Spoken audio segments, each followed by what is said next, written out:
Good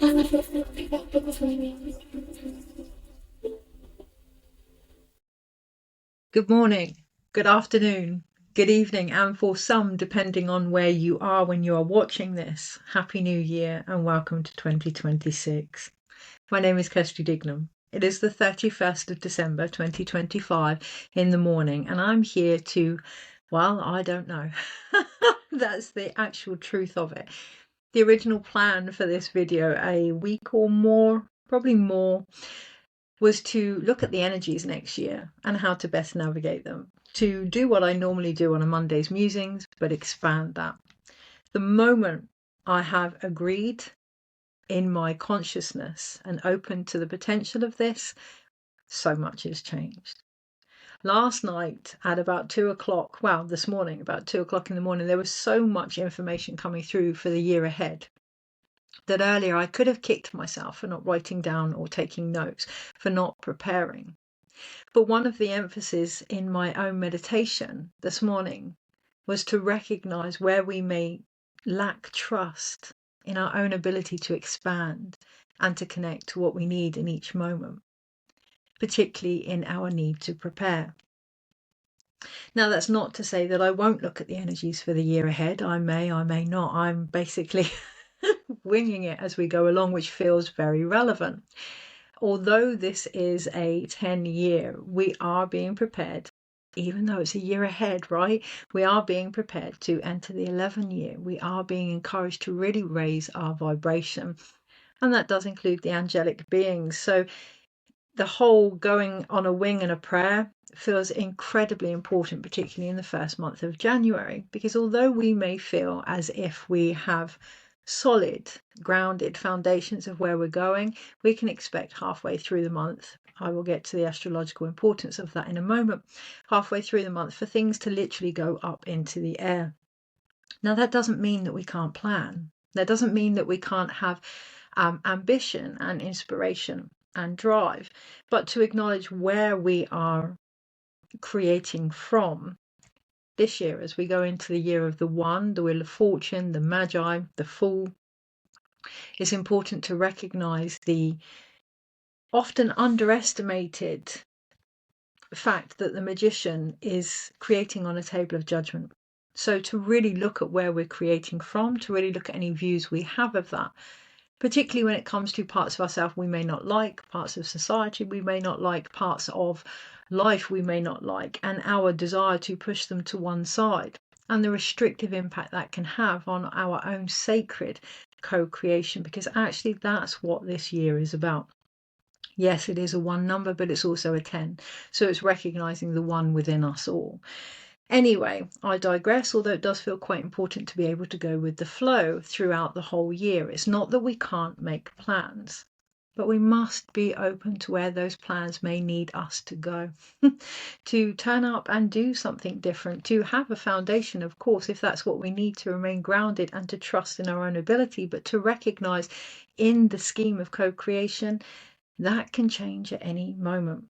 This year is about change as well. And one of the first things we're going to be shown over the next 6 months, the first half of the year, is how well we can adapt to change, how well we can be open to change. It's not about flow. Now, the reason I say it's not about flow, astrologically in January, we have the full moon in Cancer, we have a new moon in Capricorn, we have a lot of planets, we have a stellium in Capricorn, so a lot of planets in Capricorn at the beginning of the month, which all then go into Aquarius mid-month. So we have all of this grounding, all of this footing, all of this stability, all of these earth signs, Venus and Mars and Mercury, all of these signs in earth, and halfway through the month they get taken into air.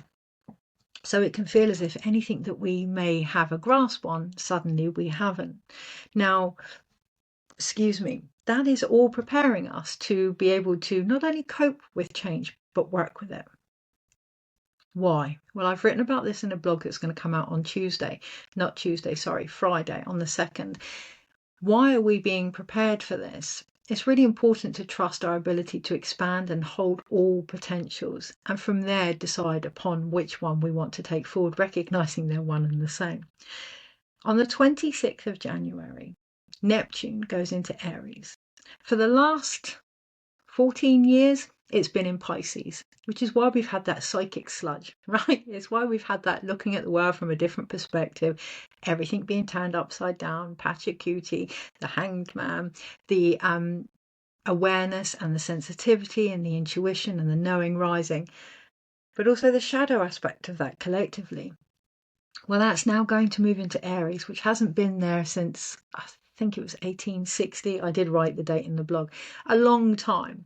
It hasn't been in Aries for a long time. Now, Aries is a fire sign. Okay, so yes, we have the new year, but the real new year, the spring, obviously we're talking February. And when we talk about the fire horse, that's also with the Chinese New Year, which isn't quite there yet. Before then, we need the whole sky. Basically, we need Neptune, our dreams, to take on a different stance, to go into the more warrior-like energy of Aries. There have been many, myself included, that have almost dredged through some real collective shadow woundings in regards to the psyche and prediction and magic and healing and the feminine and all of these things. That's about to change. When it goes into Aries, I can't help but smile. When it goes into Aries, think how we look at ourselves as leaders. Think how we place ourselves in the greater scheme of things, our co-creations as well. Are we as important as the vision? Do we show that to our bodies, to the channel, to the vessel that's going to deliver anything that we're trying to initiate? January, the view is going to be on that. For the next 6 months, the view is going to be on that. So whilst I will look into the energy, there's going to be an underlying theme of how well we can take care of our bodies, how well we can take care of the very container and the earth that is going to produce these things. How we feel about that.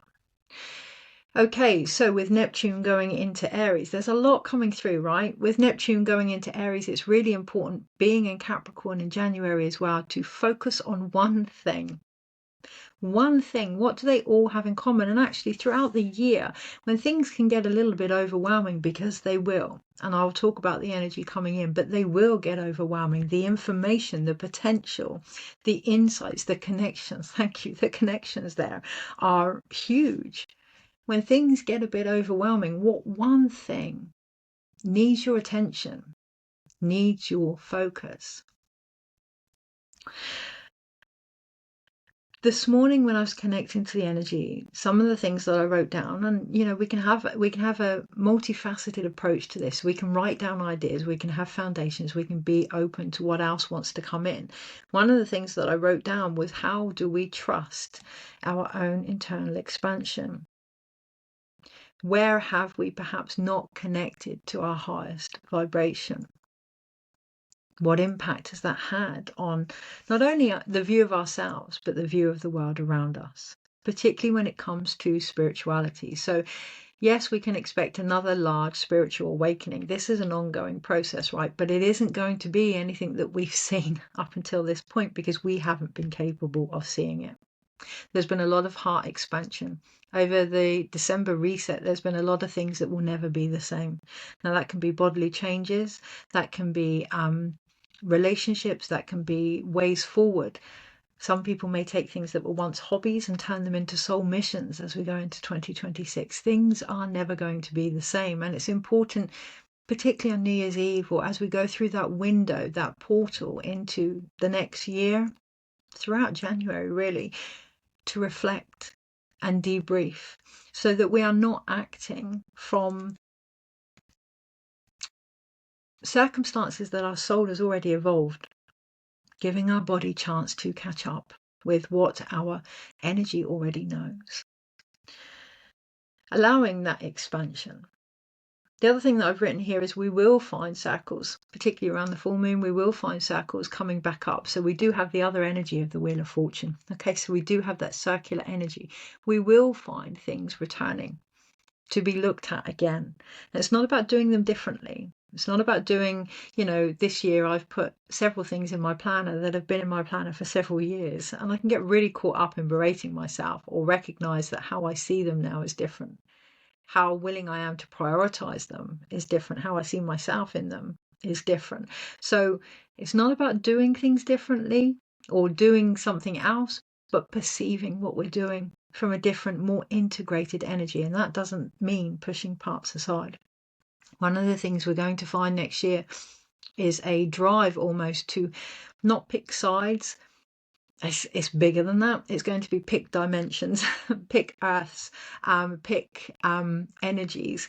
Now, I'm not going to get into whether you should or shouldn't do that. That's choice. That's entirely up to the individual. But there are going to be those that are more called to bridge the gaps.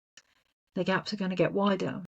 The divide is going to get wider, because those that are here to bridge that, to walk the realms between the worlds, to as above, so below, as within, so without, bring the spiritual into the everyday life, they're going to be expanded. Okay, our ability to do that needs to be stretched.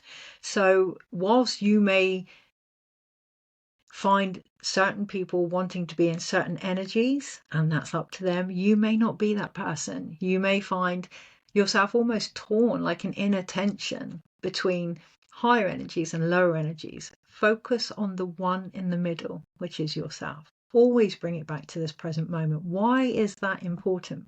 Well, one, our view of dimensions and languages in particular is going to be different throughout the year, but also throughout the next 14 years. This whole Neptune in Aries takes 14 years. So we may find that things need reorganizing and reprioritizing, but we have 14 years to build another cycle. So it's okay, despite how urgent the energy may feel. 2, our view of time itself is about to take a huge overhaul, a huge overhaul. It's going to speed up, or it's going to feel as if it's speeding up. Frequency is increasing. Our ability, you remember, frequency is light. Okay, so the light is increasing, frequency is increasing, and our ability to work with that, to be aware of that, to be part of that, is also increasing. So time is going to increase, and it's about finding the still point in the rush, finding the still point in the external quickening that's happening. For some, many years ago, you may remember having an internal quickening, as if your body was shaking all the time. Well, this is happening externally more over the next 12 months. So finding the stillness within that. From there, we're going to see time as not only a man-made concept, but a co-creative concept. This isn't woohoo. You know, it's the whole theory of relativity, right? So how much time we're willing to spend in presence with something, that's going to define how long something does or doesn't take. Now, I share that because some things can be almost instantaneous into 2026 if we so wish, but be mindful that that can have quite an impact on the body, and allowing a moment of debriefing. This is all going to come in one process. Yeah, intuition, instinct, inspiration, change, debrief, and it's going to be an ongoing process that we're just going to be more and more aware of, and hopefully more respectful of throughout the months. That does mean we're going to see things through a higher vibration, and there's going to be, because of that, a greater level of integration and completion of things that we haven't quite embodied last year. Said it before, say it again. The 9-year wasn't about completion, it was about integration. This year, being the Wheel of Fortune, it's about change. Why? How? Well, whatever we do with things that we've integrated, how we take that forward. It's that that's going to bring the change.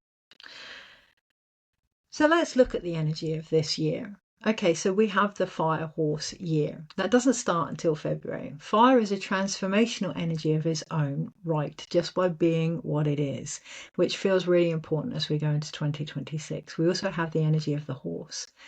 For those that have worked with horses or been with horses, you will know that they have this huge heart electromagnetic field, and this ability to sense energies, incredible sensitivity.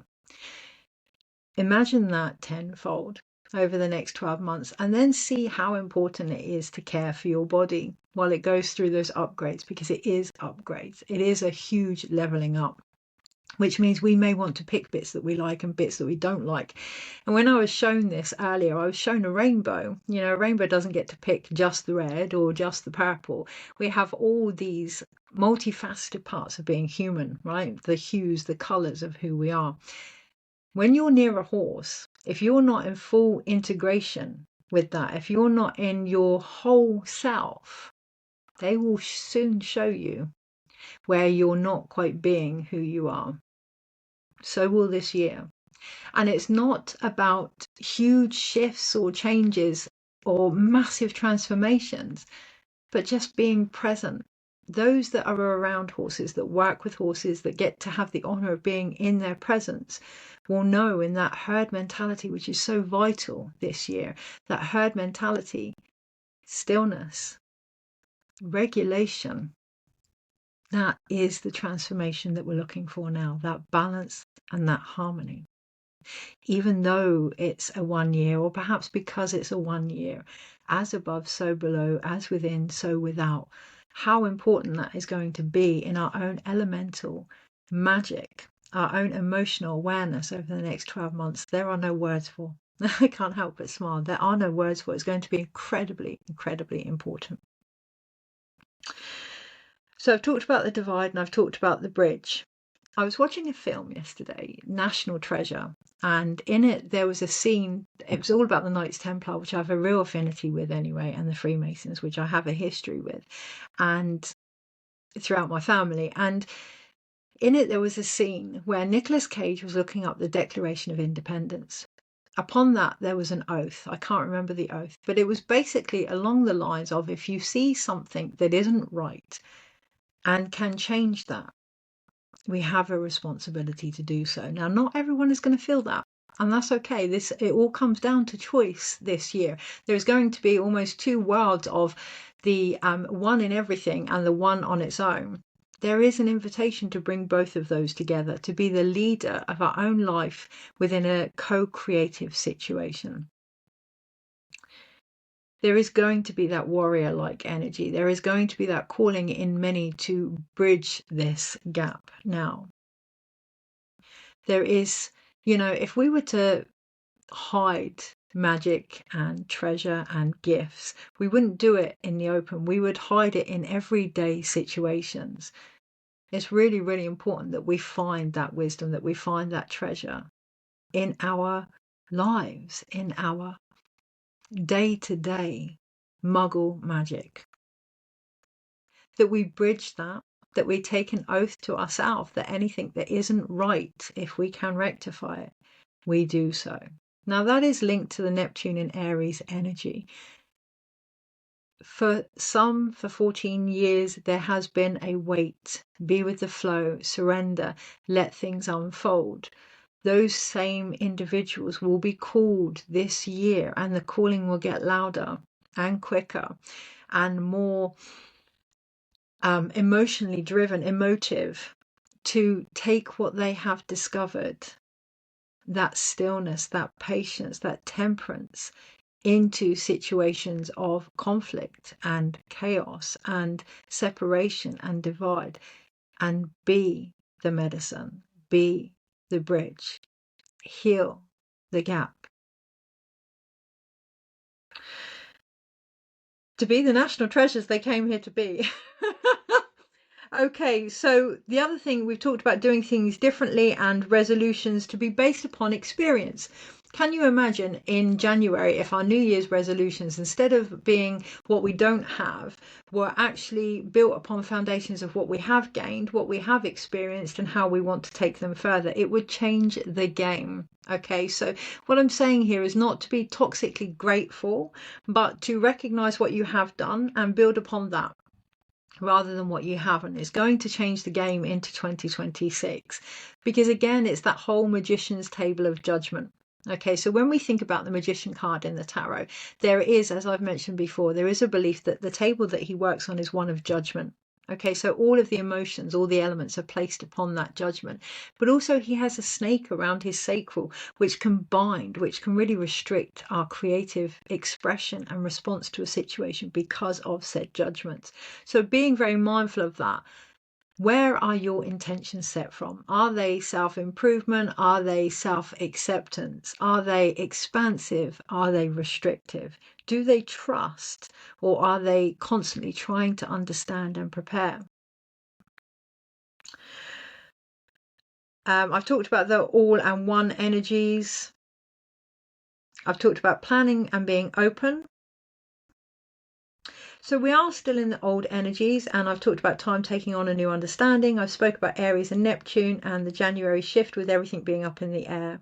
The horse year in February, springtime integration, herd mentality. Again, I can't express that enough, even if it feels counterproductive.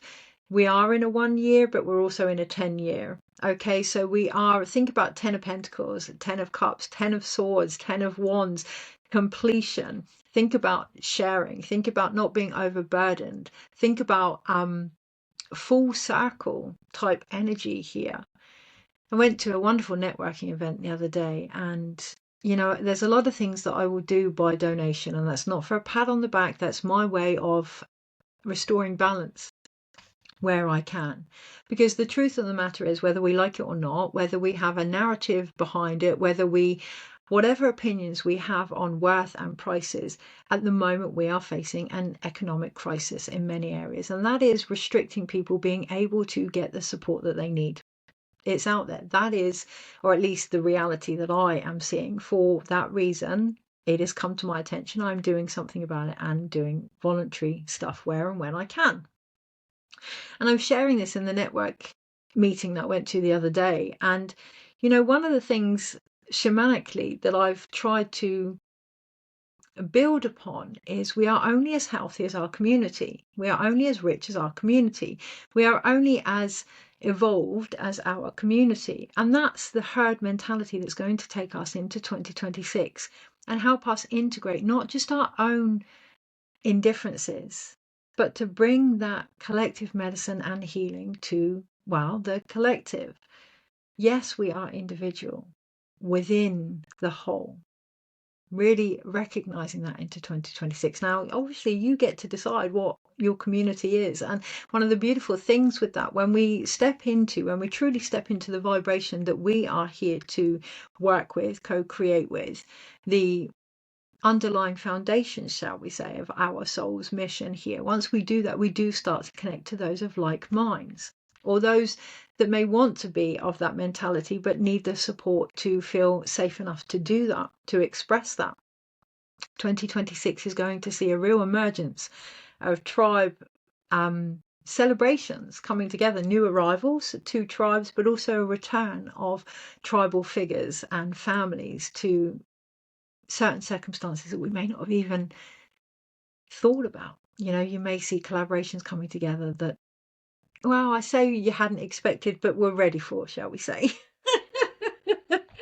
Okay, so plan and be open. Yeah, time will take on a new understanding. We've talked about that.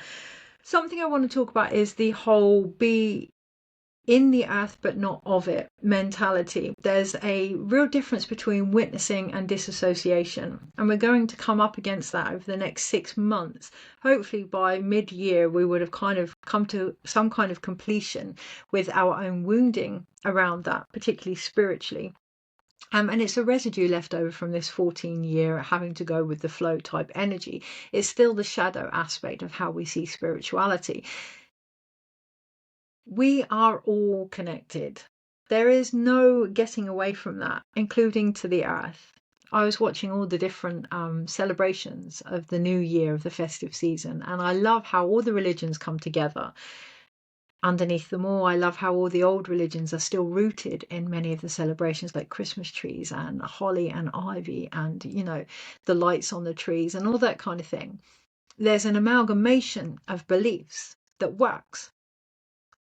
However, being more of the pagan type energy, the shamanic type energy, for me, there is a disconnection to the earth that runs through them all, whether we are celebrating a Christian figure, whether we are celebrating a tree or presents or giving, there needs to be more connection to the earth. And as we go into 2026, that's going to be one of the invitations, not to be in the earth, but not of it, but both. to be in what is occurring, and to be able to witness and hold space for that also. It's not about removing ourselves from a situation, but recognizing the importance of our presence within it.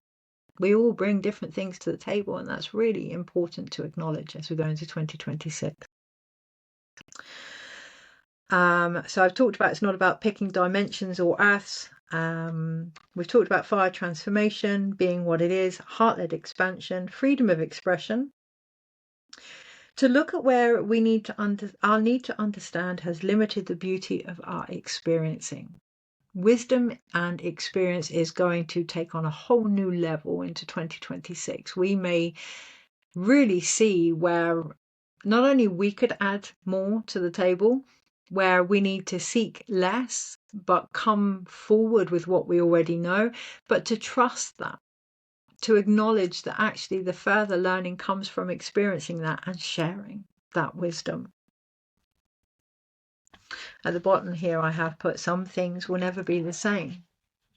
And that feels like a beautiful place to look at before we look at the energies into next year, what 2025 was actually about.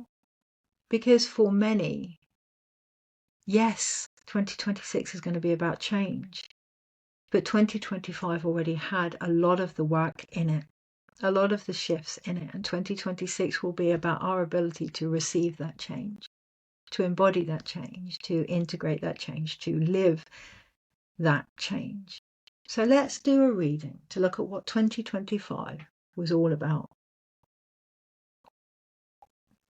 To debrief, to draw a line in the sand, to celebrate, to mark the occasion of the turning of the year.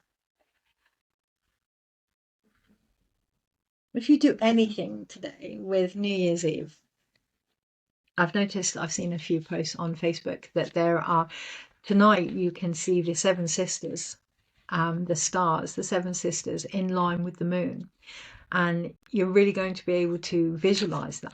So if you do anything tonight, give yourself a chance to look up at the sky, to give gratitude for what has been, to allow your body to pause, to breathe, to integrate, and to be with the version of yourself you now find yourself to be, rather than trying to change that before you've even accepted and appreciated everything that has occurred. We forget that this time of year is actually a portal. We're very aware of Halloween and spring and the dates, the 11/11 portals and the 12/12 portals, but we're in a portal. Until spring, we're in a portal. We're in a deep wintering space where we are still in the snake energy. There is still that shedding, and shedding, when we talk about the snake energy, it's the beauty way to shed our skin with ease and grace in one movement. And that one movement comes from presence, stillness, being, embodiment, connection to the earth, connection to ourselves. What one thing would you do? What one wish would you make to those stars for yourself in 2025? Not the year ahead. What one thing would you wish for yourself in gratitude of everything that you have experienced?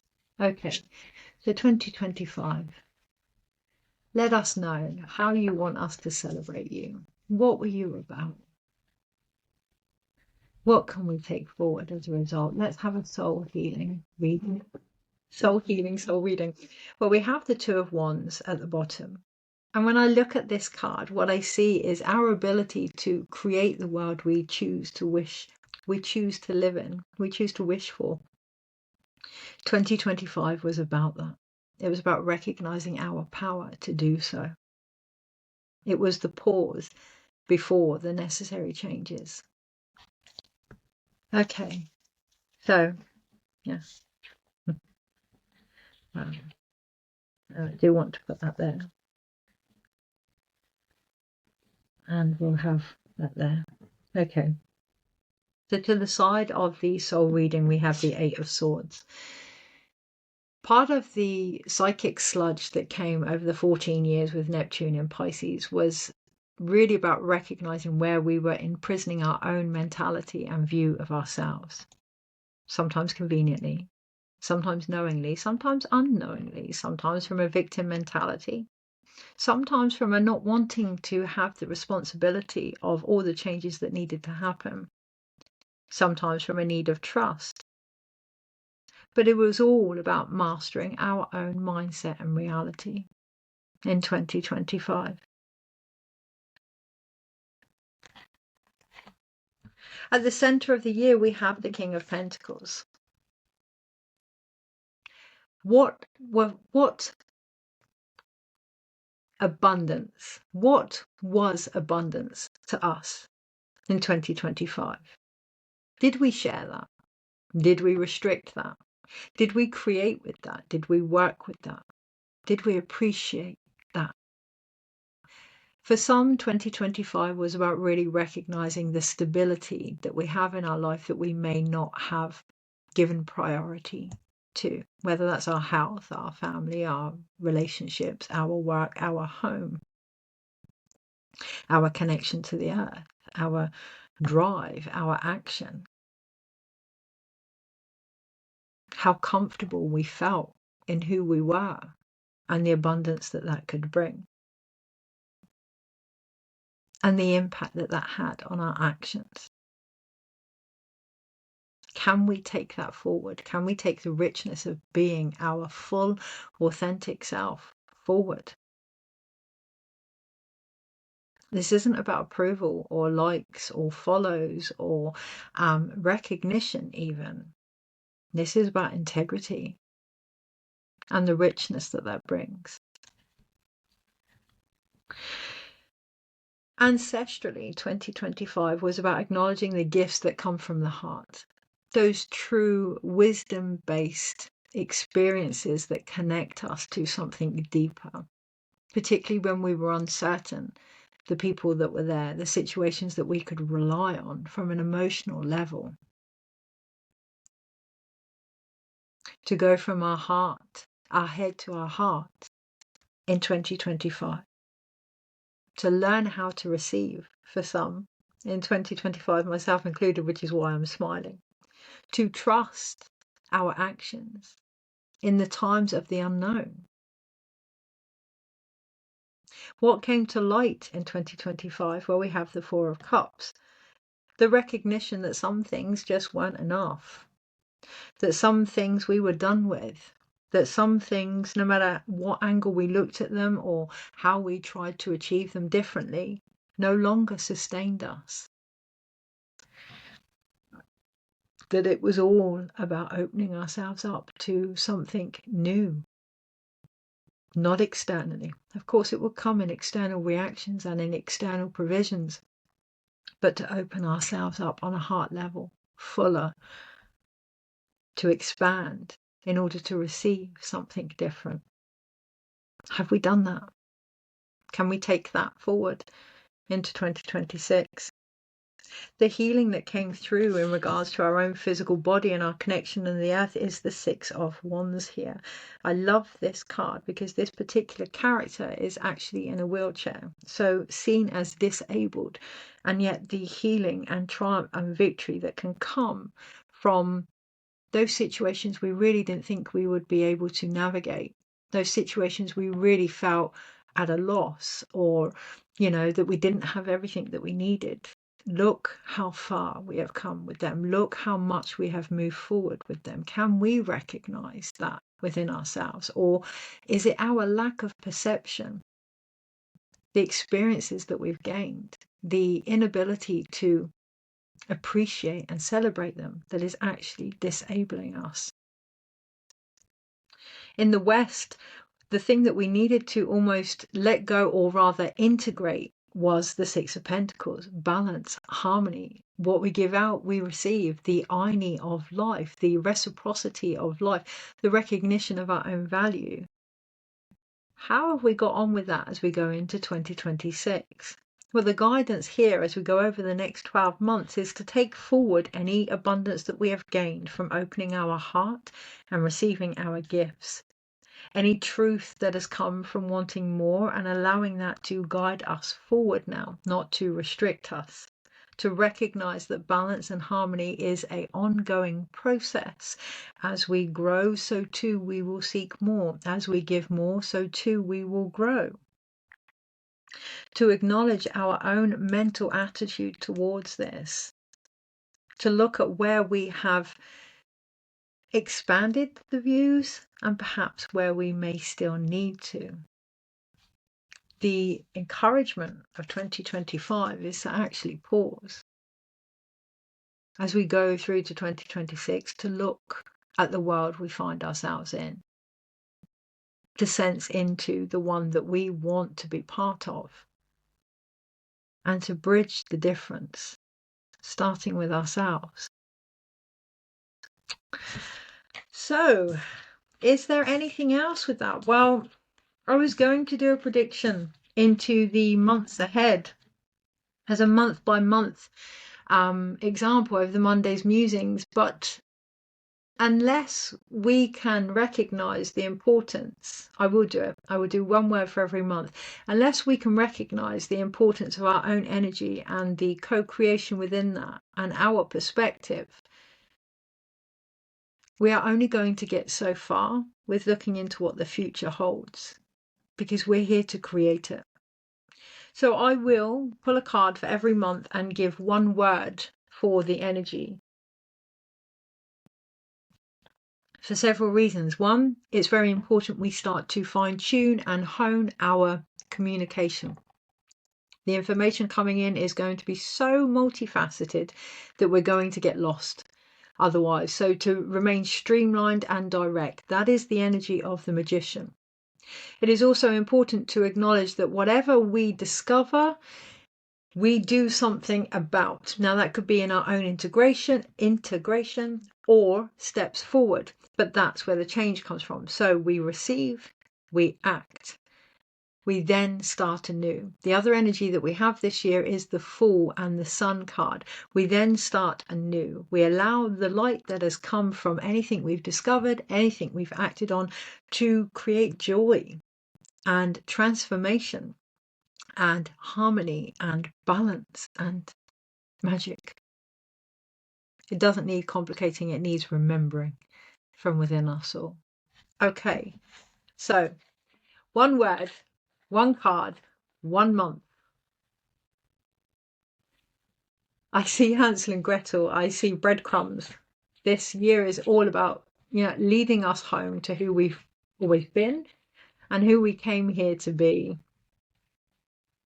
Don't get enticed by overcomplicating things, particularly, well, I was going to say at the beginning of the year, no, don't overcomplicate it. Keep it simple, keep it direct, trust your ability to expand and receive what you need in every moment. Okay. 8 of Wands, absolutely. It is a fast-paced year. It is a quick year energetically. Where we find ourselves in alignment with that is going to determine the change that actually happens. Okay, so I was going to say Monday, but it's not.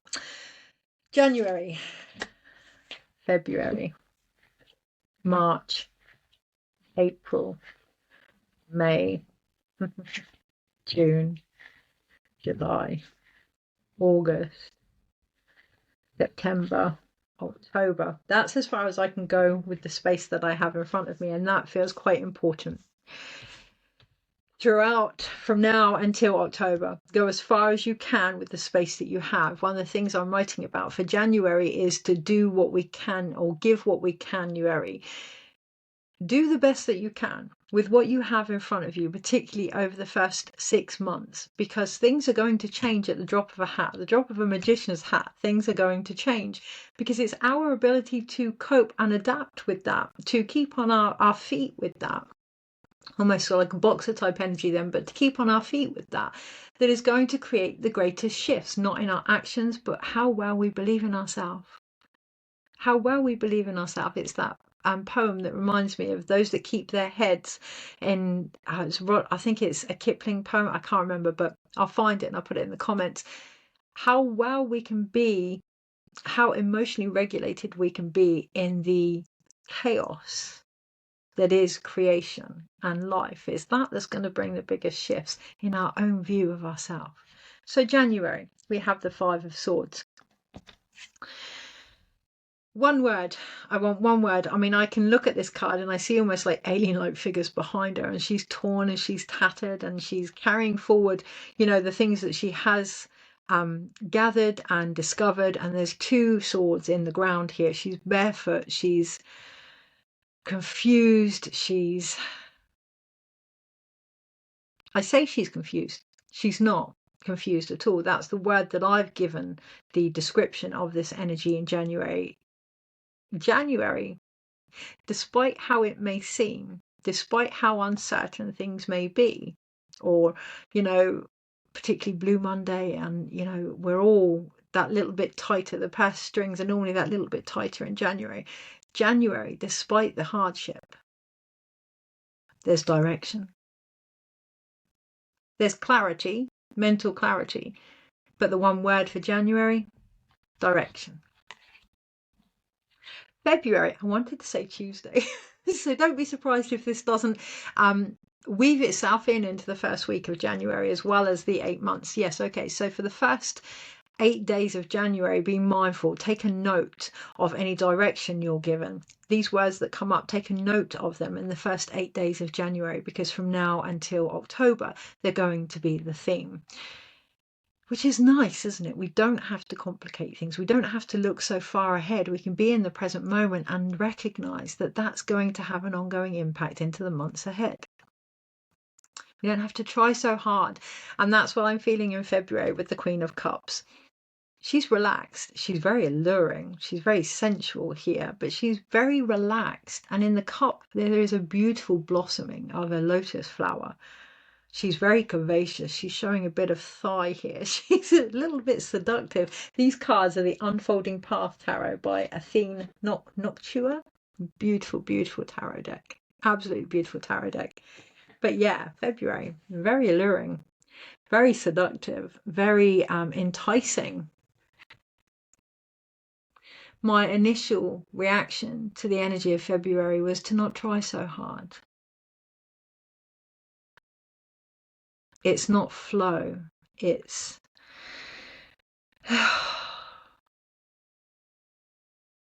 not be. There's a word for February. There isn't a word for February, it's an emotion. Feeling, intuition, thank you, intuition. January, direction. February, intuition. Oh, and it feels wonderful, actually. Wednesday, or not Wednesday, but March, we have the Page of Pentacles, and here he's very surprised. Actually, he's very surprised at what he holds in his hand. It's like it was always there, but he wasn't aware of it. Like fruition, that's the word that I hear for March. Finally, things coming into play, which would tie in with the seasons beautifully, but there's a fruition there in March. There's a temptation to get involved in the collective in March. Again, know where you are and what you have to offer first, and then share in March. Now, the reason that I'm almost skimming over, and I can see the skimming of a rock over water, the reason I'm skimming over is it feels quite important for at least the first 3 months of January not to get dragged down into the depths of the collective psyche that is going to entice us to stay grounded, to stay rooted in what you need to know on a need to know basis for the first few months of the year, to recognize why we may want to understand more, why we may want more, and to acknowledge whether that's ego driven or divinely led. There is a difference. And come March, if we can concentrate on direction that is in front of us, if we can be with our intuition, March time, springtime, we are going to be surprised. We are going to be, I used a word and I've completely forgotten it now, but that fruition. We are going to see things come to fruition. In April, that's inspiring. And that's the word that I want for April, inspiration. We have the Ace of Wands. It doesn't matter what's being offered in April. Is it inspiring? Let that be the guiding energy. Inspiration. And if we can allow just that to be the drive, this is where the sun card aspect of this whole 1-10 year comes through. Now, the reason I say sun card is because it's 19, which adds up to 10, which rounds down to 1. So this is where that whole sun card, fall-like energy with the 0, comes in. Yes, there is a return to ideas and to inspirations in April, but let it be light. We don't have to bring back all of the wounds and the shadows that have taught us the experience. Allow the experience itself to be the inspiration. Be inspired by ourselves. Keep that light, keep that driven, keep that upright, sovereign, and of the higher frequencies. As we go into this year, we are being prepared for the 11 year. Yes, things are going to be like that. And when we can step into that 11 vibration, we're going to see insights for the next year. Things are really going to unfold in front of us, depending on the patience and the presence we can give them. Which brings me into the January, February, March, April, May type energy with the Knight of Pentacles. Presence. Can we be with what is being offered? Ourselves included. Can we be with the situation? Can we openly receive? Presence. I want to say receptivity, but it isn't. That's going to be almost like a side effect of being present. Presence for May. And it's real heart-led. That's where I really feel the energy of the horse coming in as well, because remember, the horse is on the sun card also. So it is that inner child, innocence type energy, but not to be mistaken with naivety. This isn't about naivety. This is about the strength and courage it takes to choose to see something from a more heart expansive energy. Okay, so obviously when that happens, when we open, what happens? Well, the more light we bring into a situation, the more shadow rises, and we have the 9 of Swords. So we go that first 5 months of the year quite balanced, quite in harmony, even though it may not seem that way. Come June, we have the 9 of Swords. Come June, trying to figure things out, trying to make sense of everything is actually what's going to restrict us. So what word would we give for June? It feels like I want to keep coming back to June, so be mindful of that. Be mindful of the need to keep coming back to the desire to understand. Mistrust, deception. There's going to be a lot of mental jumping around in June. Of course, we're in the zodiac of Gemini, so that's going to happen anyway, but there's going to be a lot of mental jumping around in June. There's going to be a lot of it's not insomnia, it's not being able to make space for the dreams that can come from deep sleep and deep rest in June. So all these wonderful things happen up until June, but are we allowing integration? Are we allowing ourselves time for integration? Now, throughout all of these cards that I've done, like life, they can be seen from different sides, and I haven't concentrated on just the energy, but what the guidance is to do about it. So January, yes, of course there's going to be confusion. Yes, of course there's going to be tight purse strings and, doubt and plans that don't always come to fruition. There's going to be mental uncertainty in January, because there is every January, because we force this need for new change in a month when the world isn't ready, when we're actually not ready on a cellular, seasoned, primal core. So there's going to be that inner tension in January, but the word, and that feels important as we come to June. Yes, we can be aware of all of these things, but what one action, remember that one simple focus, what one action can we do about it? That word, that action in January is clarity. Seek clarity. Allow the uncertainty to bring clarity. In February, that word was, my mind's gone blank. What was the word in February? Intuition. Take time. Flow. Be with the seduction of life, the experiencing of life, and allow your inner tuition to come forward from that. In March, yes, we may be surprised at some of the things that we're handed. Yes, we may think, oh, I'm not quite sure if it's ready to take roots and to grow in the way that I would like it to grow. I don't know what to do with this. But ultimately, underneath it all, it's about fruition. It's about planting seeds. It's about allowing things to grow. In May, we have inspiration. Things may be in their beginning stages.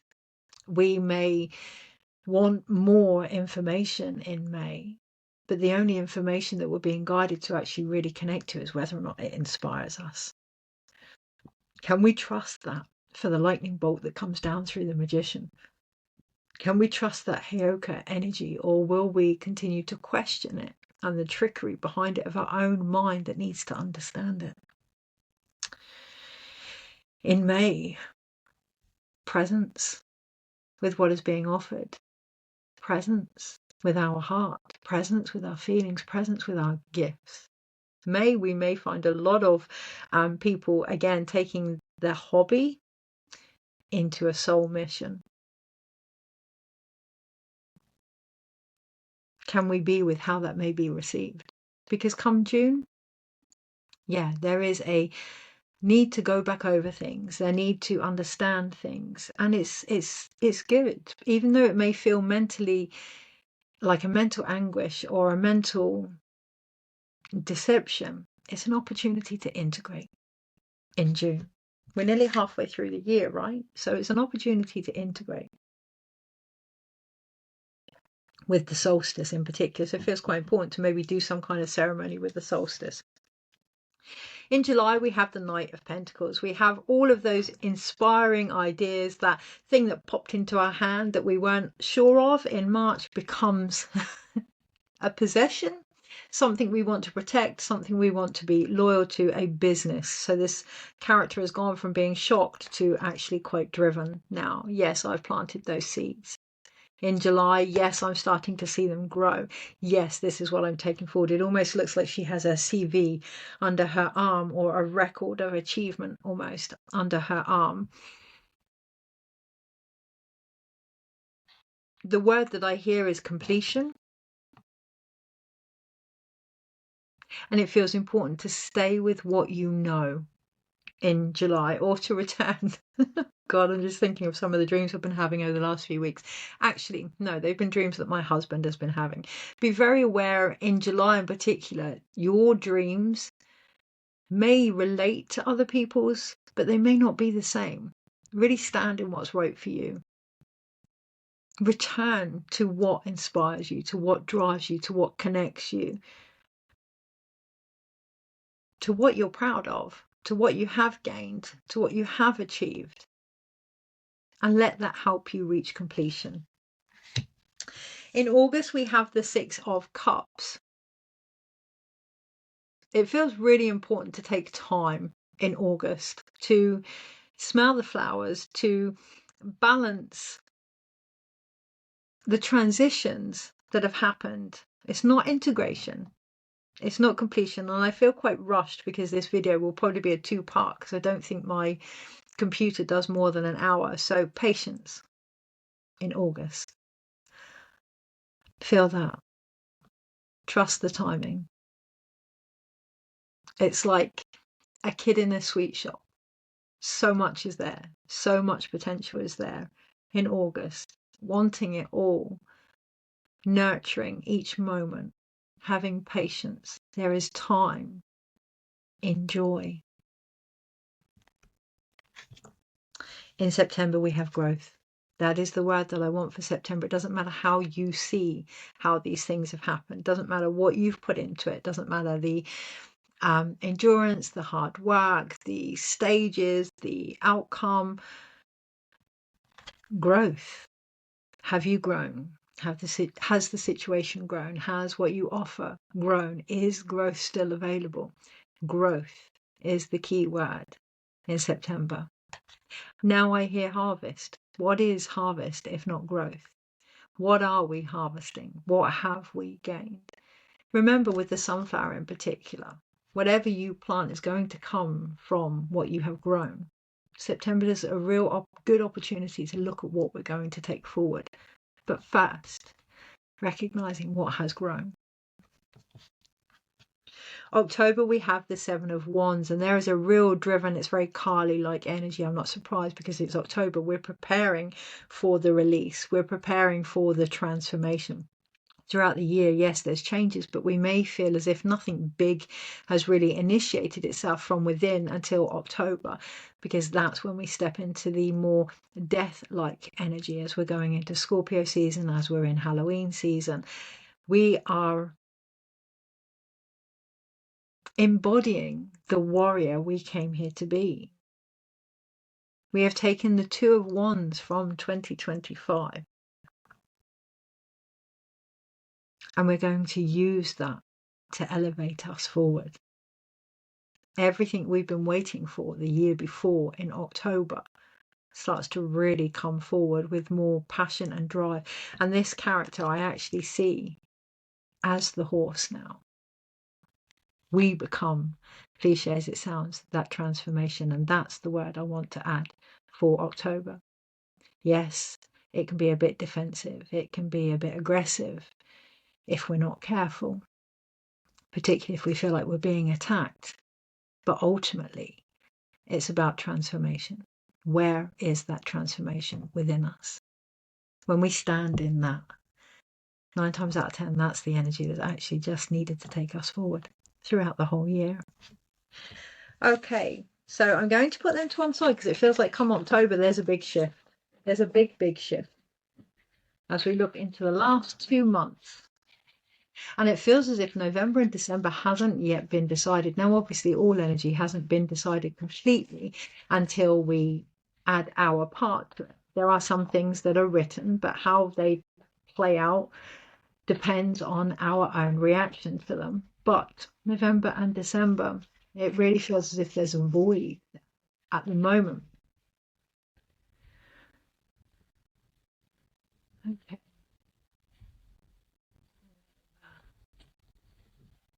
We have the King of Wands at the bottom of the pack. November, December. We have the Knight of Wands for November. So we've gone from that transformative energy, and depending on how we take that forward now, that will bring forward, we have the Queen of Wands in December. Remember the energy in February?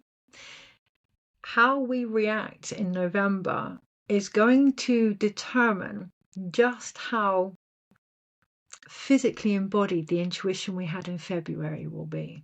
So November, reactions. No, it feels almost as if I'm sweeping over that energy in November. Take time with November, even though it feels as if it wants to go quite fast. Recognition in November, but again, that doesn't feel the right word. Communication. November, communication. Look at what is being actually said. Look at what is being given to you. Look at what you're doing with it in the expression that you're giving it. Communication is key in November. Again, November, December is a very void-like energy, so you may find things changing quite quickly.